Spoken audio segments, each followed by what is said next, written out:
ایک چھوٹی سی سچی کہانی کسی بھی درد دل رکھنے والے کو جھنجھوڑ کے رکھ سکتی ہے۔ گورنمنٹ کالج میں انگلش کا پیریڈ تھا کہ ایک طالبہ زور زور سے رونے لگی۔ ٹیچر نے پڑھانا چھوڑا، بھاگم بھاگ اس کے پاس پہنچی، بڑی نرمی سے دریافت کیا کہ بیٹا کیا بات ہے، کیوں رو رہی ہو؟ اس نے سسکیاں لے کے جواب دیا کہ میری فیس کے پیسے چوری ہو گئے ہیں، بیگ میں رکھے تھے، کسی نے نکال لیے ہیں۔ ٹیچر نے ایک لڑکی کو اشارہ کرتے ہوئے کہا کہ کمرے کے دروازے بند کر دو، کوئی بھی باہر نہ جائے، سب کی تلاشی ہوگی۔ ٹیچر نے سامنے کی 3 طالبات کی خود تلاشی لی اور پھر انہیں پوری تلاشی کی ہدایت کر دی۔ کچھ دیر بعد 2 لڑکیوں کی تکرار سے اچانک کلاس ایک بار پھر شور سے گونج اٹھی۔ ٹیچر اپنی کرسی سے اٹھتے ہوئے بولی کہ بیٹا کیا بات ہے؟ مس، تلاشی لینے والی طالبہ بولی، کوثر اپنے بیگ کی تلاشی نہیں لینے دے رہی۔ ٹیچر وہیں تڑک سے بولی، پیسے پھر اسی نے چرائے ہوں گے۔ کوثر تڑپ کر بولی، نہیں مس، میں چور نہیں ہوں۔ چور نہیں ہو تو پھر بیگ کی تلاشی لینے دو۔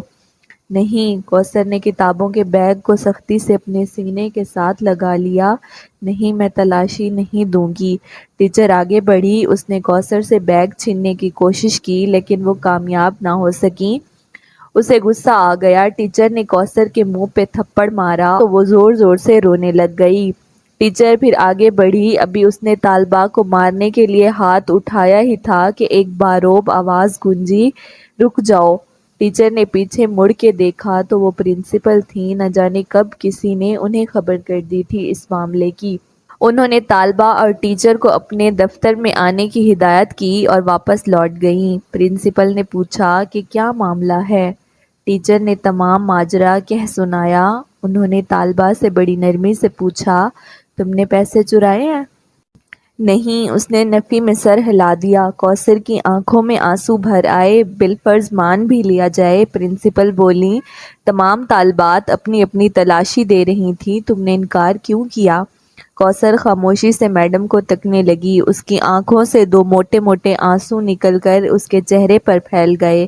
ٹیچر نے کچھ کہنا چاہا، پرنسپل نے ہاتھ اٹھا کر اسے روک دیا۔ پرنسپل کا دل طالبہ کا چہرہ دیکھ کر اسے چور ماننے پر مجبور نہ ہوا، پھر اس نے تلاشی دینے کی بجائے تماشا بننا گوارا کیوں کیا؟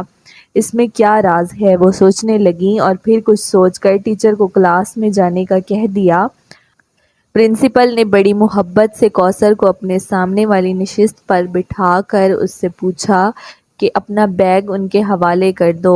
پرنسپل نے اشتیاق، تجسس اور دھڑکتے دل کے ساتھ جب بیگ کھولا، مگر یہ کیا، کتابوں کاپیوں کے ساتھ ایک پھولا پچکا ہوا شاپر بیگ میں باہر نکل آیا۔ طالبہ کو یوں لگا جیسے اس کا دل سینے سے باہر نکل آیا ہو۔ کوثر کی ہچکیاں بند گئیں۔ پرنسپل نے شاپر کھولا، اس میں بچے کھچے کھائے نان، کچھ کباب اور چکن کی بوٹیاں تھیں۔ سارا معاملہ پرنسپل کی سمجھ میں آ گیا۔ وہ کانپتے وجود کے ساتھ اٹھی، روتی ہوئی کوثر کو گلے لگا کر خود بھی رونے لگ گئیں۔ کوثر نے بتایا کہ میرا کوئی بڑا بھائی نہیں ہے، دیگر 3 بہن بھائی اس سے چھوٹے ہیں۔ والد صاحب ریٹائرمنٹ سے پہلے ہی بیمار رہنے لگے تھے، گھر میں کوئی اور کفیل نہیں ہے، پینشن سے گزارا نہیں ہوتا، بھوک سے مجبور ہو کے ایک دن رات کا فاقہ تھا، ناشتے میں کچھ نہ تھا، کالج آنے لگی تو بھوک اور نکاہت سے چلنا مشکل ہو گیا۔ میں ایک ٹکا کباب کی دکان کے آگے سے گزری تو کچرے میں کچھ نان کے ٹکڑے اور کچھ کھانا بچا ہوا تھا تو میں نے اس کو اٹھا لیا، قریبی نل سے پانی پی کر خدا کا شکر ادا کیا۔ پھر ایسا کئی مرتبہ ہوا۔ ایک دن میں دکان کے تھڑے پہ بیٹھی پیٹ کا دوزخ بھر رہی تھی کہ دکان کا مالک آ گیا۔ اس نے مجھے دیکھا تو دیکھتا ہی رہ گیا کہ میں کس طرح سے نان اور کباب کے ٹکڑے کھا رہی ہوں۔ پہلے تو وہ یہ دیکھ کے پریشان ہوا، پھر ساری بات اس کی سمجھ میں آ گئی، وہ ایک نیک اور ہمدرد انسان ثابت ہوا۔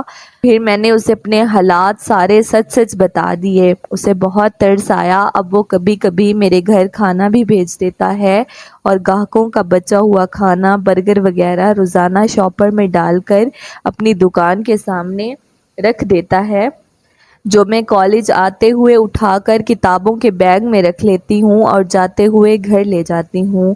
میرے امی ابو کو بھی اس بات کا علم ہے۔ میں نے کئی مرتبہ دیکھا ہے لوگوں کا بچا کھچا کھانا کھاتے وقت ان کی آنکھوں میں آنسو ہوتے ہیں۔ بہن بھائی چھوٹے ہیں، انہیں کچھ علم نہیں، وہ تو ایک دوسرے سے چھین کر بھی کھا جاتے ہیں۔ امید کرتی ہوں آپ کو آج کی سٹوری پسند آئی ہوگی۔ اگر ایسا ہی ہو تو آپ نے میرے چینل کو بھی سبسکرائب کرنا ہے اور ویڈیو میں کمنٹس کر کے بتانا ہے کہ آپ کو یہ ویڈیو کیسی لگی، اور اگر آپ کے ساتھ بھی کبھی ایسا ہوا ہے یا آپ کے آس پاس کسی کے ساتھ ایسا ہوا ہے تو آپ کمنٹس میں اپنی رائے کا ضرور اظہار کیجیے گا۔